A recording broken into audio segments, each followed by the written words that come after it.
26 October 1942. A lone Wildcat climbed through broken clouds northeast of the carrier Hornet. Below, the strike that would cripple American hopes at Santa Cruz was inbound. 60-plus Japanese aircraft, bombers, torpedo planes, escorts. One pilot saw them first. What happened in the next 8 minutes would become one of the most extraordinary individual performances in the history of American naval aviation. 7 enemy aircraft destroyed by a single fighter, but how does one man collapse an entire attack run?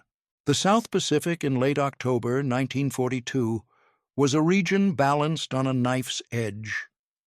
4 months had passed since the initial landings on Guadalcanal, 4 months of brutal attrition in the skies, on the waters, and in the fetid jungles of that contested island.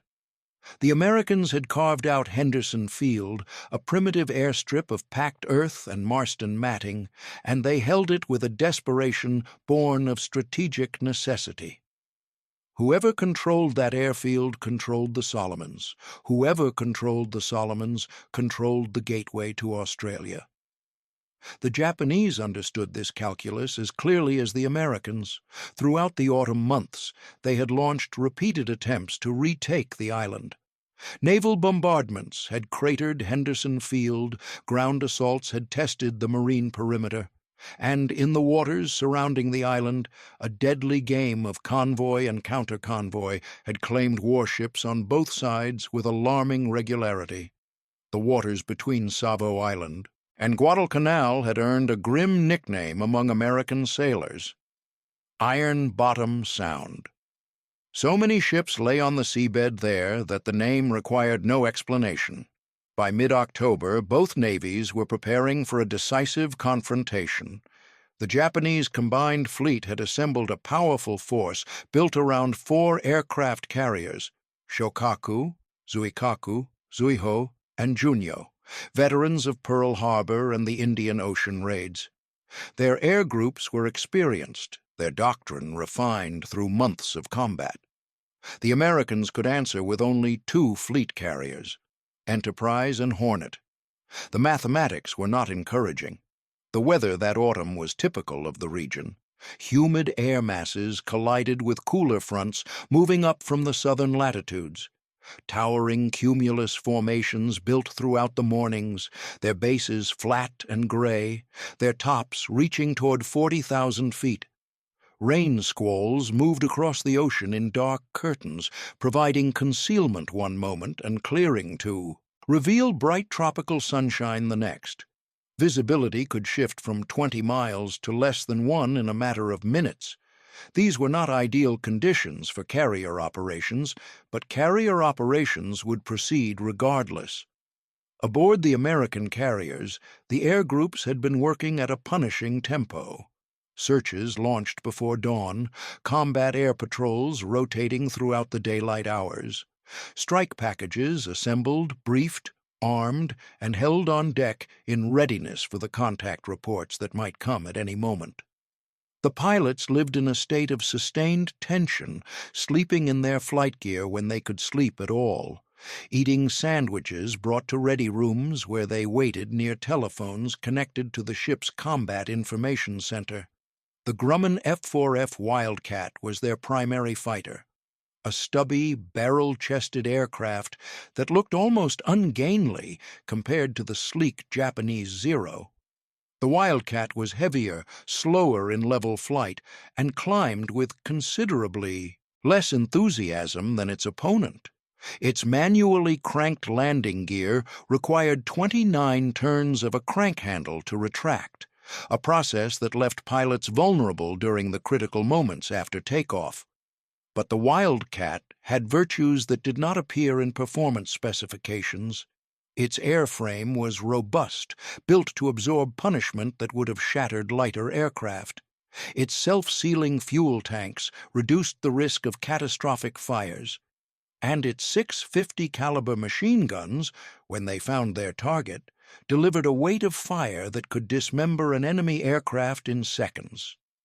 The men who flew these machines had learned, through painful experience, how to fight an enemy with superior aircraft. They had abandoned the traditional tactics of individual dogfighting. The Zero could outclimb, outturn, and outroll the Wildcat in almost every configuration. A pilot who tried to match those maneuvers was a pilot who would not return to his carrier. Instead, they had developed new approaches.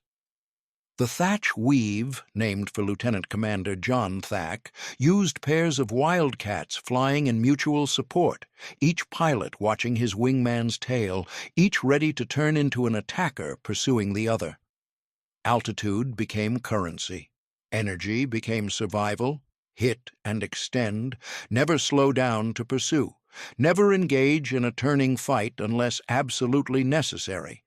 These were the conditions and these were the tools available to the American fighter pilots as October 26th approached. They knew a major engagement was coming. They could feel it in the increased tempo of Japanese reconnaissance flights. They could see it in the faces of their intelligence officers during briefings. The question was not whether the battle would occur, but when and where, and whether the American carriers would survive it. The morning of October 26th dawned with scattered clouds and moderate visibility. The American task forces were operating northeast of the Santa Cruz Islands, steaming, generally northwest to close the distance with the Japanese fleet that search aircraft had located the previous day. Aboard Hornet and Enterprise, air operations began in darkness. Search planes launched to relocate the enemy. Combat air patrol fighters clawed for altitude to establish protective coverage over the fleet. Among those pilots preparing for launch was a 30-year-old lieutenant commander whose background was as unusual as his talents were exceptional. If this history resonates with you, consider liking and subscribing. Stanley Wooch. Vejtasa was not born to fly. He was born to work in the hard-packed soil of eastern Montana, where his Czechoslovakian immigrant parents had settled to build a life from nothing. The name Vejtasa was difficult for American tongues, so he became known by the nickname his heritage suggested, Swede. It was incorrect, ethnically speaking, but it stuck. By the time he reached the Naval Academy, no one called him anything else.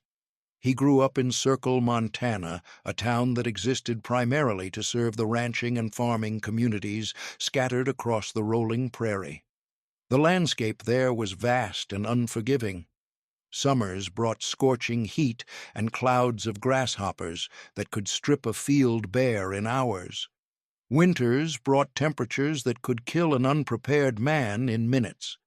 The people who survived in such country developed certain characteristics: patience, resourcefulness, a capacity for calm assessment when circumstances turned against them. These were not qualities that appeared in pilot aptitude tests, but they would prove decisive in aerial combat. Vejtasa's path to aviation was neither straight nor obvious. He attended the University of Montana, where he proved himself a capable student and an exceptional athlete. His physical coordination was remarkable, the kind of natural ability that coaches noticed immediately. But Montana, in the 1930s, offered limited horizons for ambitious young men. The Depression had hollowed out the economy. Opportunities were scarce.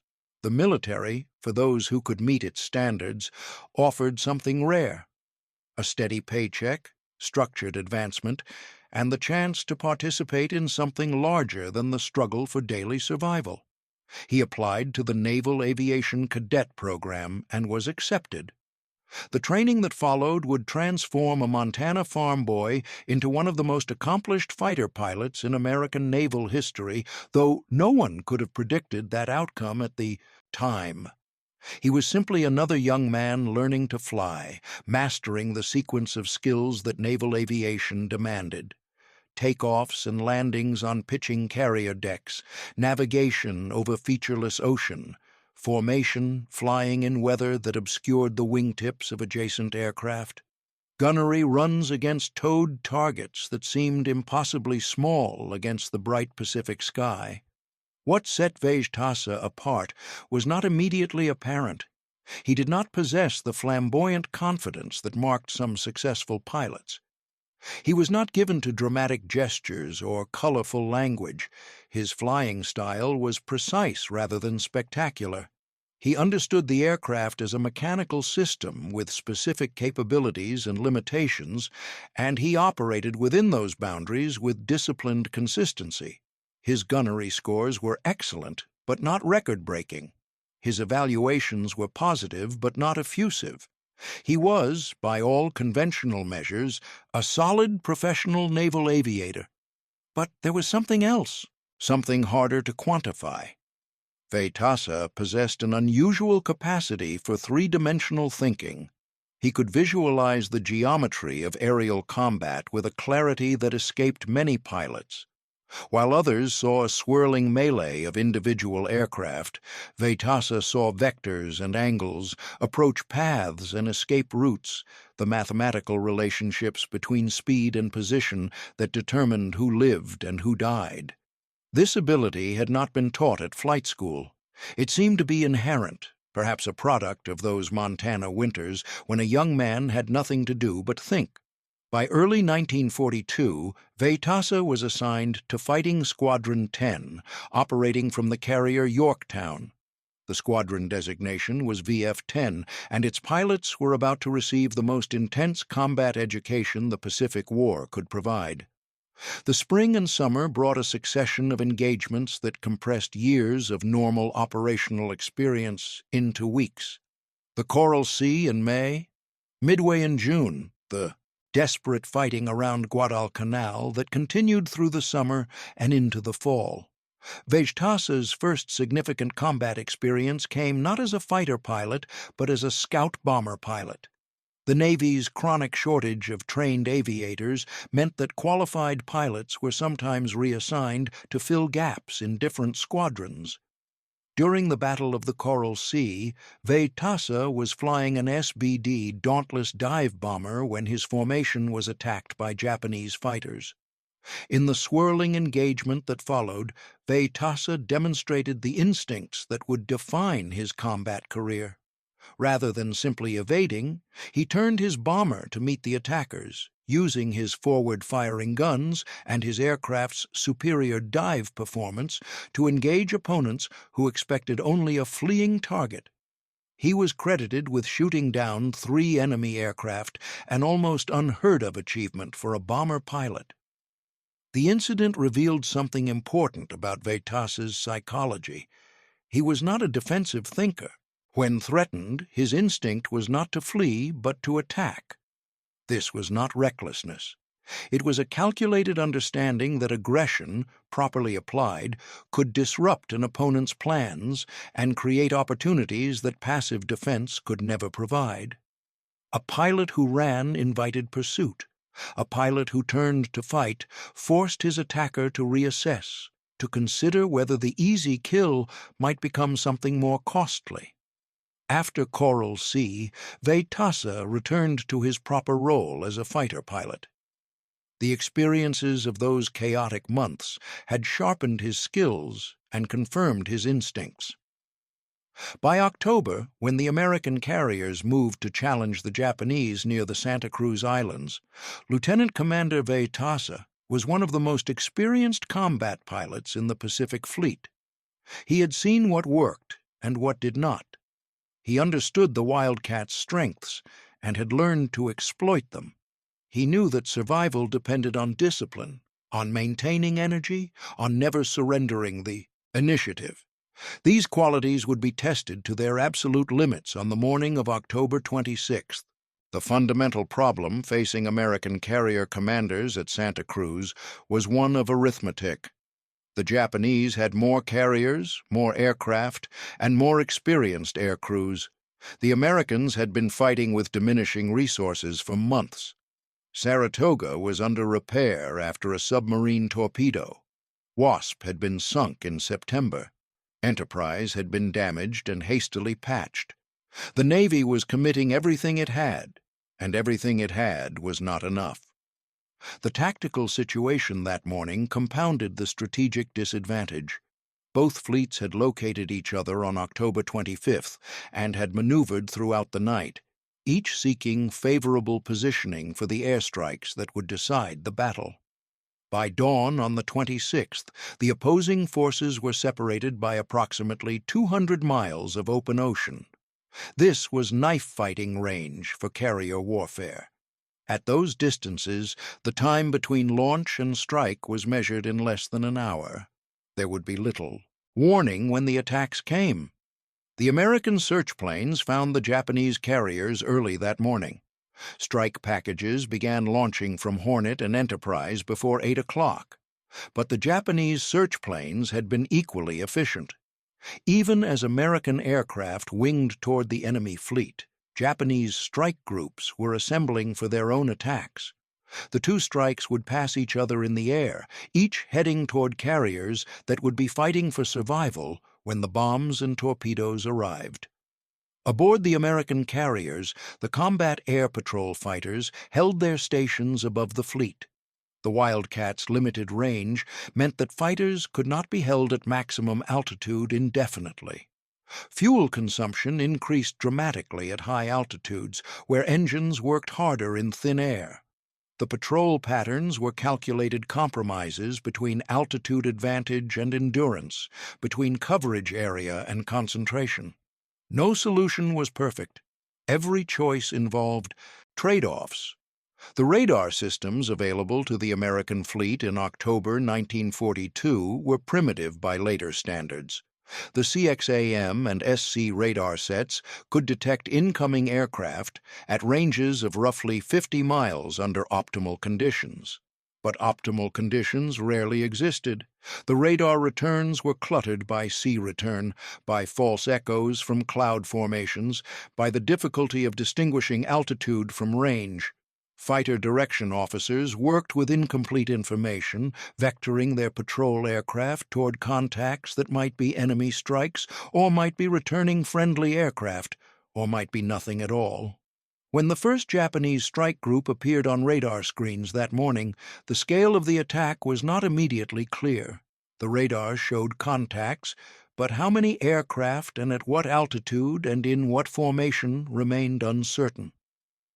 The fighter direction officers aboard Hornet and Enterprise began vectoring their patrol aircraft toward the incoming threat. They were sending handfuls of Wildcats against what would prove to be a coordinated assault of more than 60 aircraft. The Japanese strike was organized according to doctrine developed through years of peacetime training and refined in combat. Dive bombers would attack first, forcing the American ships to maneuver violently, while anti-aircraft gunners divided their attention between high and low threats. Torpedo planes would follow, launching their weapons at ships whose evasive turns had already committed them to predictable courses. Fighter escorts would screen the attack groups and sweep aside any American defenders who attempted to interfere. Against this coordinated assault, the American fighter defense was fragmented by circumstance. Some Wildcats were at the wrong altitude, others were at the wrong position. The vectoring from fighter direction brought pilots into contact with portions of the Japanese formation, but coordinated interception of the entire strike was beyond the capabilities of the available command and control systems. Individual pilots and small sections would have to make decisions independently, engaging targets of opportunity without comprehensive awareness of the larger tactical picture. This was the reality of carrier air combat in 1942. Pilots climbed into their cockpits knowing that they would face numerical odds they could not overcome. They would engage enemies they could not defeat in a turning fight. They would attempt to protect ships that could not survive multiple bomb and torpedo hits. The mathematics of the situation allowed no room for optimism. Victory, if it came, would result from individual acts of skill and courage that disrupted the calculus just enough to create unexpected outcomes. Lieutenant Commander Vejtasa was airborne that morning, part of the combat air patrol protecting the task force. His position and altitude when the radar contacts first appeared placed him in a geometry that would prove significant. He was high above the scattered clouds, with altitude to trade for speed. He was northeast of the fleet, toward the direction from which the attack would come. And he was alone, or nearly so, his section separated from other American fighters by the vagaries of patrol routing and fuel states. When the vector came directing him toward the incoming strike, Vejtasa turned his Wildcat and began to climb. Somewhere ahead, hidden for the moment by clouds and distance, was a formation of enemy aircraft whose pilots intended to sink his carrier. His fuel gauge showed a quantity that would allow perhaps 30 minutes of combat operations before the point of no return. His ammunition counters showed full loads in all 6 guns. His engine instruments showed normal readings. The stage was set for an engagement that would test every skill he had developed and every instinct he possessed. The first visual contact came through a break in the clouds. Vejtasa spotted the enemy formation below and ahead, a loose aggregation of shapes that resolved as he closed the distance into the distinctive silhouettes of Japanese aircraft. Dive bombers with their fixed landing gear and greenhouse canopies. The recognition was instantaneous, the product of countless hours studying ship identification manuals and enemy aircraft profiles. His immediate problem was tactical. He was alone, or nearly so. The enemy formation was large, perhaps 20 or more aircraft in this group alone. Standard doctrine would have called for coordinated attack, multiple fighters approaching from different angles to divide the enemy's attention and defensive fire, but there were no other fighters in position. The vector had brought him to the enemy, but the enemy was not waiting for a convenient moment. What happened next would become a matter of intense study and considerable debate in the years that followed. The action reports and pilot accounts describe an engagement of exceptional violence and remarkable success. Vejtasa dove on the formation, not hesitating despite the odds, pressing his attack with the aggressive instinct that had served him at Coral Sea. The Wildcat's dive acceleration was one of its genuine advantages. Properly handled, the aircraft could convert altitude into speed more efficiently than the Zero, allowing a high-side attack that caught the enemy at a disadvantage. Vejtasa used this advantage to close rapidly on the bomber formation, selecting his first target from the trailing elements, where defensive fire would be less coordinated. His initial pass was devastating. The bomber he targeted seemed to stagger in the air as his .50 calibers found their mark. He saw pieces separate from the aircraft, the unmistakable evidence of structural damage. Whether the bomber went down immediately or limped away to crash, later would be impossible to determine in the confusion that followed.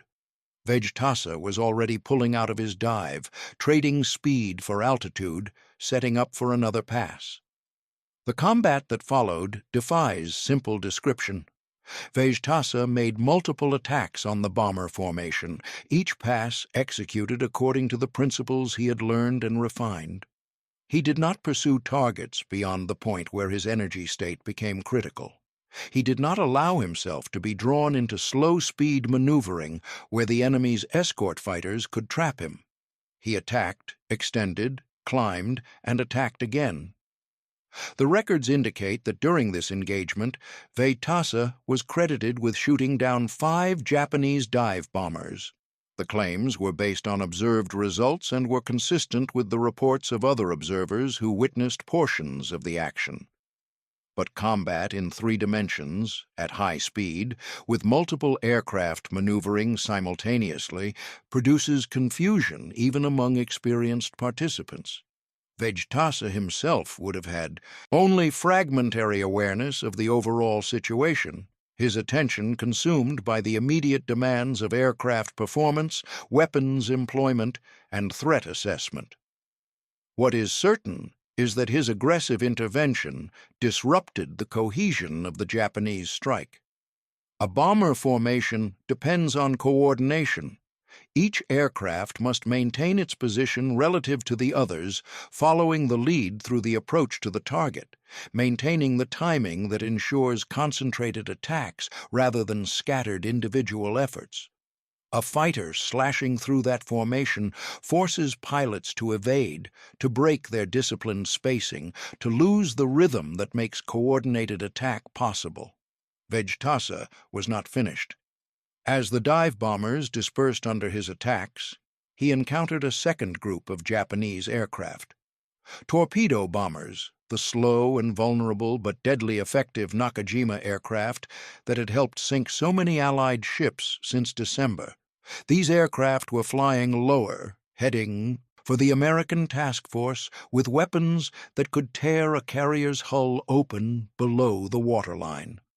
The torpedo bomber attack represented a different kind of threat. Bombs could damage a carrier's flight deck and island structure. Torpedoes could sink it outright. The Japanese pilots pressing toward the American ships knew their mission well. They had trained for years, had executed similar attacks successfully in the past. Their approach was disciplined, their intent unmistakable. Vejtasa attacked them with the same aggression he had shown against the dive bombers. His altitude advantage was less pronounced now, the torpedo planes flying low over the water where they were difficult to track and where his high-speed passes brought him dangerously close to the surface. But he pressed his attacks nonetheless, making runs that put his aircraft within the engagement envelope of the returning fire from the bomber gunners. The action reports credit Vejtasa with 2 additional victories during this phase of the engagement, bringing his total for the morning to 7 confirmed kills. This was an extraordinary number, achieved in a single sortie that lasted perhaps 30 minutes from first contact to last. 7 enemy aircraft destroyed by 1 pilot in 1 engagement. The figure strained credulity, but it was supported by multiple observers and by the simple arithmetic of the Japanese strike force, which arrived over the American fleet in considerably reduced strength. The effect on the Japanese attack was measurable. The carefully coordinated assault that had launched from the enemy carriers arrived over the American ships in fragments. Bombers approached without fighter cover. Torpedo planes attacked without the simultaneity that made evasion nearly impossible. The American anti-aircraft gunners, still outmatched by the scale of the attack, found their task marginally easier because the enemy's coordination had been broken. This did not save Hornet. The carrier took multiple bomb and torpedo hits during the morning attacks. The damage was catastrophic, fires spreading through the hangar deck, engineering spaces flooded, the ship listing and losing power. By afternoon, Hornet would be abandoned, her hulk left to be finished by Japanese destroyers that found her still afloat that night. But Enterprise survived. The second carrier, though damaged, remained operational. Her survival meant that American carrier aviation in the South Pacific would continue.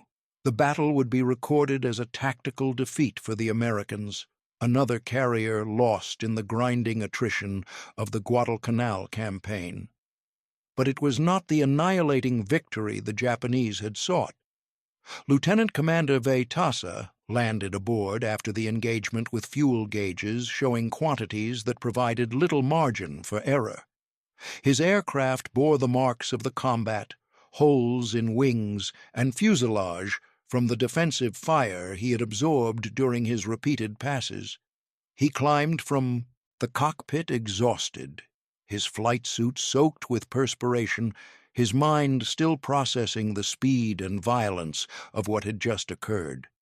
The debriefing would attempt to reconstruct his actions in detail.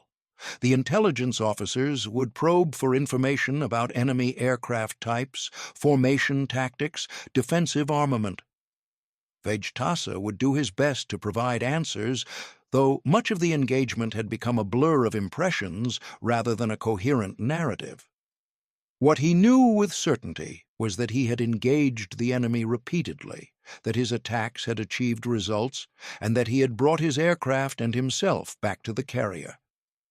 7 victories in a single engagement. It was one of the highest single-day totals achieved by any American pilot in the Pacific War. The immediate aftermath of the Battle of Santa Cruz forced American commanders to confront uncomfortable realities. The Navy had lost another carrier.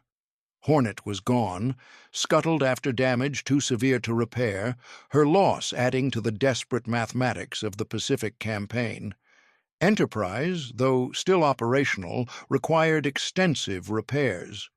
For a period of weeks following Santa Cruz, the American Pacific Fleet would have no operational fleet carriers at all.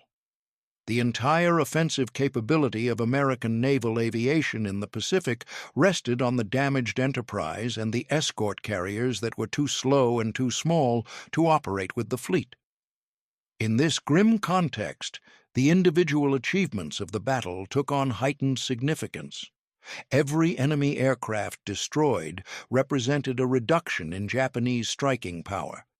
Every disrupted attack meant damage that American ships did not sustain. The Navy needed victories to celebrate, needed heroes to demonstrate that American. Pilots could match their opponents despite numerical disadvantage and inferior equipment. Vejtasa's performance met this institutional need, but the Navy's approach to his accomplishment was shaped by the imperatives of wartime information management. The full details of his engagement were classified, restricted to operational briefings and intelligence assessments. The public would learn that American pilots had fought heroically at Santa Cruz, but specific numbers and names were held back from the press releases that shaped civilian understanding of the war. Within naval aviation circles, however, word spread quickly. 7 victories in a single engagement was a figure that demanded attention. Pilots who heard the reports sought details. How had he positioned for his attacks? What angles had he used? How had he maintained situational awareness while repeatedly engaging a numerically superior force? The tactical lessons embedded in Vejtasa's success were immediately relevant to every fighter pilot in the Pacific, and the Navy recognized the value of extracting and disseminating those lessons. The assessment that emerged from careful analysis of the engagement confirmed what experienced aviators already suspected. Vejtasa had succeeded not through superior aircraft or luck, but through superior application of the principles that made the Wildcat competitive against more agile opponents. He had maintained energy. He had chosen his moments of engagement carefully. He had attacked aggressively, but had not allowed aggression to become recklessness. He had disengaged when necessary to preserve his tactical advantage. Perhaps most significantly, he had attacked the bombers rather than engaging the escort fighters. This decision reflected a strategic clarity that was not universal among fighter pilots. The escort fighters were dangerous opponents, but they could not sink carriers. The bombers could. By focusing his attacks on the aircraft that posed the greatest threat to his ships, Vejtasa had maximized the impact of his limited ammunition and time. It was a cold calculation, but it was the correct calculation. The Navy incorporated these lessons into its evolving doctrine for carrier fighter operations. The emphasis on bomber interception over fighter versus fighter combat became more explicit. Training scenarios began to stress the identification and prioritization of threats, teaching pilots to see past the immediate danger of enemy escorts to the larger mission of fleet defense. Vejtasa's engagement became a case study, an example to be analyzed and emulated. For Vejtasa himself, the aftermath of Santa Cruz brought recognition that he accepted with characteristic restraint. He was promoted and eventually given command of his own fighter squadron. The Navy Cross he received was the second highest decoration for valor in naval service, an acknowledgment of the extraordinary nature of his achievement. But he did not seek publicity and did not trade on his reputation. He continued to fly, continued to train younger pilots, continued to apply the skills and judgment that had served him in combat. His combat career would continue through the remaining years of the Pacific War. He would fly additional missions, would score additional victories, would survive dangers that claimed many of his contemporaries. By the end of the war, his total of officially credited victories would place him among the most successful American naval aviators, though the records of naval fighter pilots were often incomplete, and the true totals would never be known with certainty. The Battle of Santa Cruz had consequences that extended far beyond the immediate tactical results. The Japanese had achieved their objective of damaging American carrier strength, but they had paid a price in aircraft and aircrew that their training programs would struggle to replace. The attrition of experienced pilots that had begun at Coral Sea and accelerated at Midway continued at Santa Cruz. The surviving Japanese carrier groups retained their ships, but the quality of their air groups had been degraded by losses that no amount of hastily trained replacements could offset. This attrition was not immediately apparent in the statistics of the battle, which showed Japanese aircraft losses that were roughly comparable to American losses, but the strategic contexts were different. American aircraft production was ramping up dramatically, new training programs were producing pilots in increasing numbers, and the fleet carriers under construction would soon begin joining the fleet. Japanese production and training could not match this expansion. Each experienced pilot lost at Santa Cruz represented a capability that could not be replaced, a gap in the transmission of skills and judgment from veterans to newcomers. Vejtasa's 7 victories contributed to this attrition in ways that transcended the simple mathematics of destroyed aircraft.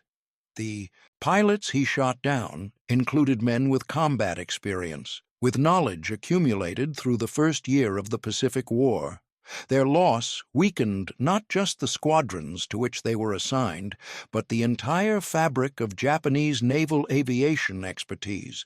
The American carriers would return, Enterprise would be repaired, and would fight again. New carriers would commission, Essex and others, bringing air groups whose pilots had been trained by veterans like Vejtasa. The mathematics of the Pacific War would shift inexorably in America's favor, the industrial and demographic advantages of the United States translating into operational superiority at sea. Santa Cruz was one of the last moments when Japanese carrier aviation posed a genuine offensive threat to the American Pacific Fleet.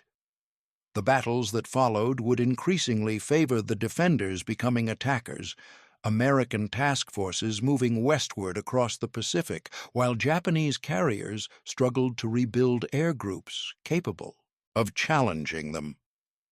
The desperate fighting of 1942 had purchased the time necessary for this transformation to occur. The years following Santa Cruz brought changes that would have seemed impossible in the dark months of 1942. The American fleet grew from a force that could barely scrape together 2 operational carriers to an armada that operated dozens of fast carriers in coordinated task forces. The Wildcat gave way to the Hellcat, an aircraft designed specifically to counter the Zero's advantages, and the Hellcat gave way to other designs as American technology pressed its advantages. Japanese naval aviation, so formidable at the war's outset, was effectively destroyed in the Philippine Sea and finished in the scattered actions that followed. Vejtasa survived the war and remained in the Navy through the transition to jet aviation. He continued to fly, adapting his skills to aircraft that would have seemed like science fiction to the pilots of VF-10. His combat experience informed his approach to training and doctrine development, the lessons of Santa Cruz finding their way into the instruction given to succeeding generations of naval aviators. The transition from propeller to jet aircraft was not merely technological, but conceptual.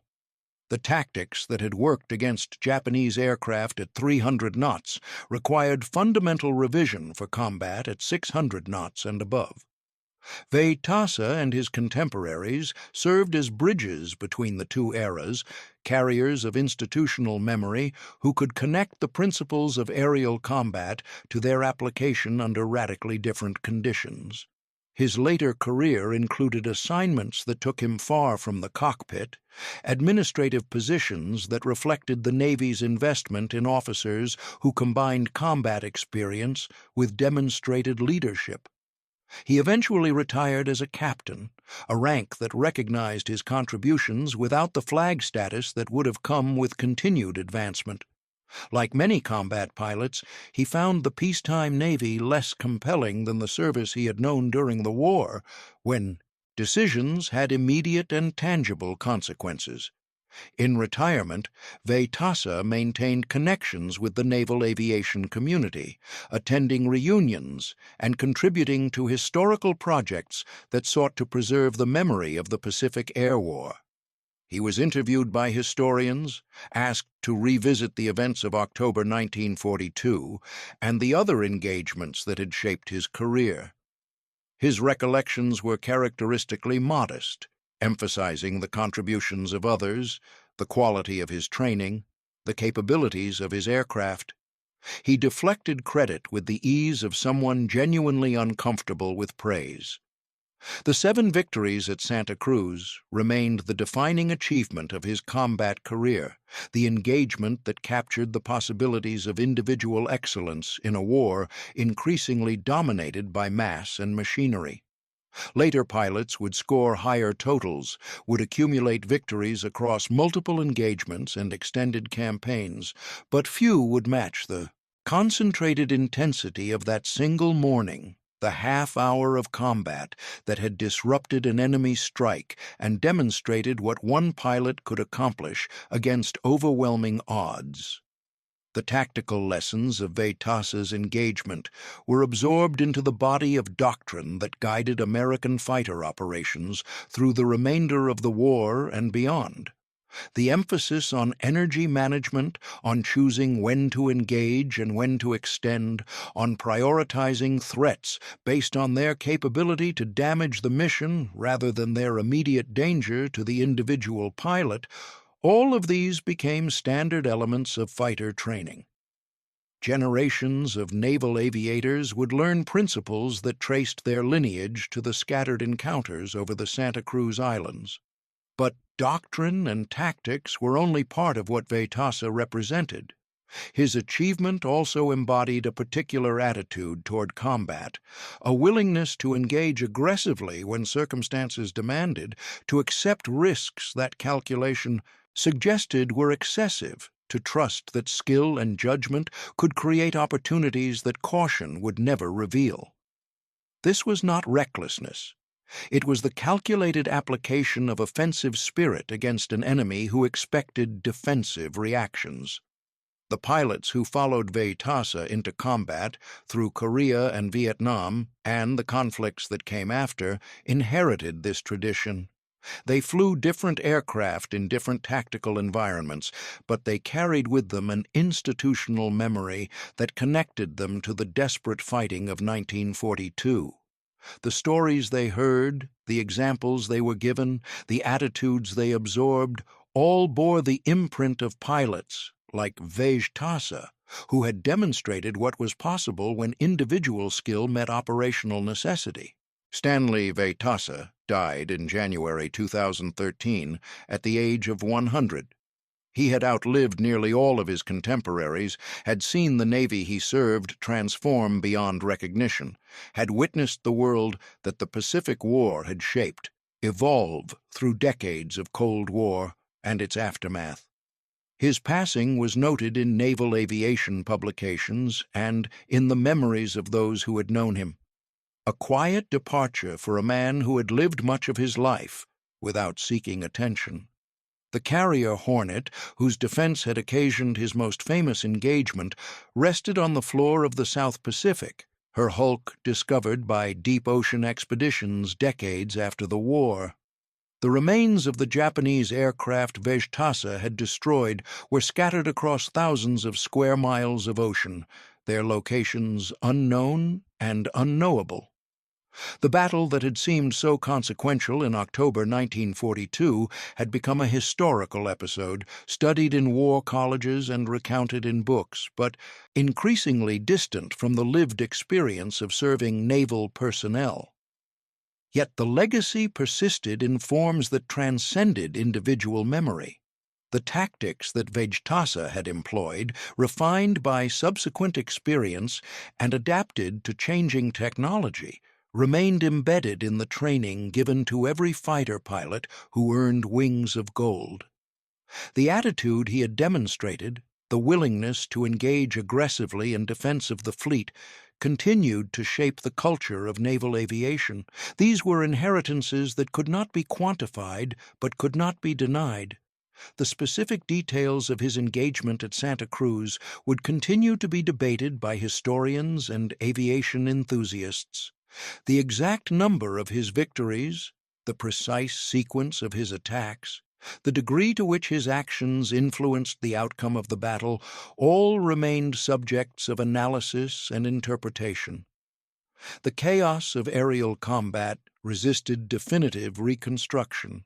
What could be known with certainty was limited, and what could only be inferred was subject to the biases and assumptions of those doing the inferring. But some truths transcended the uncertainties of historical reconstruction. Vejtasa had faced an enemy strike force that outnumbered him by orders of magnitude. He had attacked repeatedly, had pressed his attacks with skill and determination, had survived an engagement that might easily have killed him. He had demonstrated that individual excellence could shape the outcome of battles that seemed determined by forces far beyond any single pilot's control. This was the enduring lesson of his career, the meaning that could be extracted from the fragmentary evidence of his most famous engagement.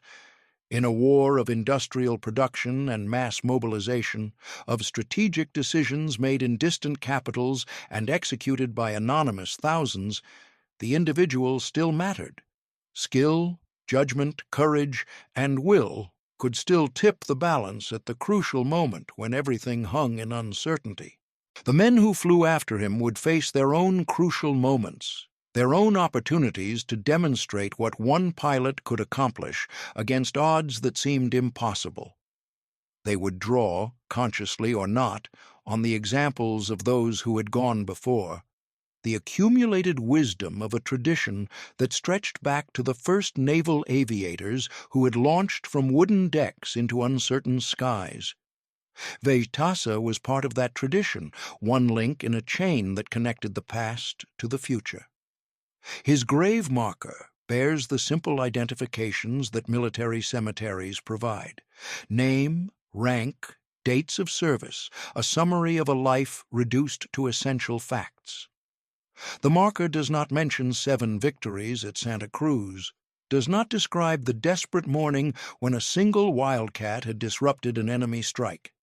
These details exist elsewhere, in official records and historical accounts available to those who seek them out. What the marker cannot capture, what no record can fully preserve, is the quality of mind and spirit that Vejtasa brought to his cockpit on that October morning. The calm assessment of impossible odds, the decision to attack rather than evade, the sustained execution of tactics under conditions of extreme stress. These were expressions of character that had been formed in Montana winters and Naval Academy training, refined in the crucible of Pacific combat and applied at the moment when they mattered most. Some pilots become famous for single acts of conspicuous heroism, moments frozen in time and celebrated in subsequent accounts.